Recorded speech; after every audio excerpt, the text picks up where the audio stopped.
салом алейкум дӯстони азиз, инак давом медиҳем шиносоӣ бо кор дар ширкати Атомира. Дӯстони азиз, мегӯям ки асоси қонуни пешбурдани ҳамин кор чӣ хелае? Асос, дӯстони азиз, 3 қадам дорад. Якум қадам ин ба қайд гирифтани худ, яъне ки регистратсия шудан дар ширкати Атоми. Якум шумо регистратсия мешед. Дуюм қадами шумо ҳатман 2 нафара дар тарафи дасти рост ва чаптон бояд регистратсия кунед.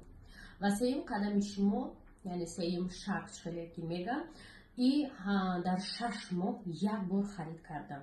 Бисёриҳо ҳамин саволо мекунанд ки оё ҳамин ростай ман дар 6 моҳ як бор харид мекунам? Бале, битавонед дар интернет бихонед каково условия работы в компании Атоми.